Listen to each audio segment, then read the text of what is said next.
शुरुआत प्रेम शुक्ला जी से करेंगे और जरा उन्हीं से जानते हैं जो सवाल आज महागठबंधन की प्रेस कॉन्फ्रेंस में एनडीए के लिए दागा गया कि महागठबंधन ने तो सीएम उम्मीदवार के तौर पर नाम का ऐलान तेजस्वी यादव का कर दिया। एनडीए का सीएम उम्मीदवार कौन, इस पर एनडीए मौन, ये सवाल उठा रहा है विपक्ष। प्रेम शुक्ला जी। एनडीए में तो बाकायदा मुख्यमंत्री हैं।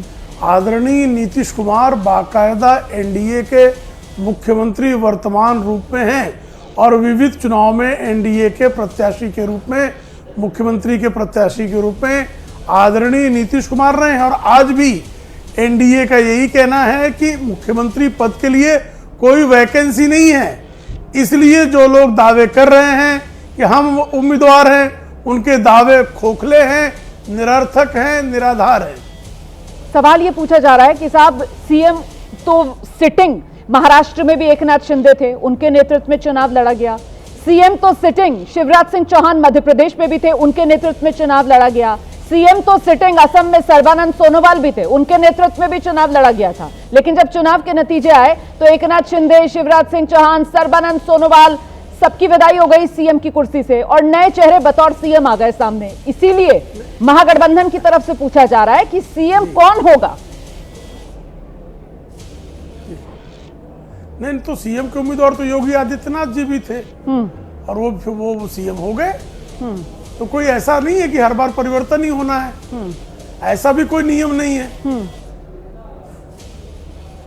लेकिन कहने में गुरेज है, नीतीश के नाम को सीएम के तौर पर ऐलान करना, इसमें कुछ गुरेज है। किसने गुरेज किया? हाँ। नहीं, वो तो मुख्यमंत्री नहीं, किसी को कोई गुरेज नहीं, मुख्यमंत्री हैं। आज भी प्रेस कॉन्फ्रेंस हुई ना, आज भी महागठबंधन के जवाब में प्रेस कॉन्फ्रेंस बीजेपी की तरफ से की गई, उसमें भी वही बात दोहरा दी गई कि नीतीश के नेतृत्व में हो रहा है और सीएम के लिए वैकेंसी नहीं है। लेकिन नीतीश ही हमारे सीएम के पद के उम्मीदवार हैं, ये नहीं कहा गया, इसीलिए सवाल है। नहीं, जब वो स्वयं मुख्यमंत्री हैं तो हम पद के उम्मीदवार तो वो लाएंगे जो मुख्यमंत्री नहीं है। यहाँ तो मुख्यमंत्री हैं और वैकेंसी नहीं है। ठीक है, ठीक है। अभय दुबे जी के पास चलते हैं हम, कांग्रेस के प्रवक्ता है हमारे साथ। अभय जी, आपने सुना बीजेपी की तरफ से कहा जा रहा है कि साहब यहाँ तो कोई वैकेंसी नहीं है, नीतीश कुमार हैं, तो नतीजा आएगा तो ठीक है, फिर नीतीश कुमार ही हैं। रोमाना जी, जितने उदाहरण आपने दिए हैं वो प्रासंगिक नहीं है। ना शिवराज सिंह चौहान का, ना एकनाथ शिंदे जी का, ना सर्बानंद सोनोवाल का।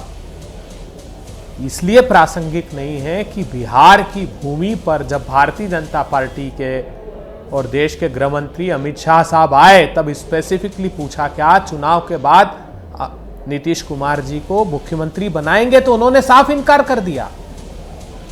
सवाल इसलिए खड़ा हुआ, इसलिए तेजस्वी जी ने यह सवाल पूछा है। और जहां तक तेजस्वी जी का प्रश्न है तो मुखरता से एक साथ सब लोगों ने कहा कि तेजस्वी जी अब बिहार के कर्णधार होंगे, बिहार के विकास की गारंटी, महागठबंधन जीत विकास की गारंटी होगी। तो हमने तो स्पष्ट रूप से कह दिया।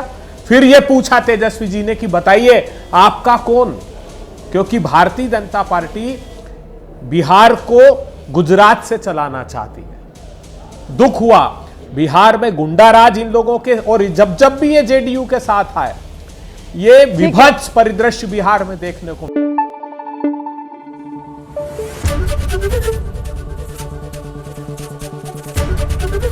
एबीपी न्यूज आपको रखे आगे।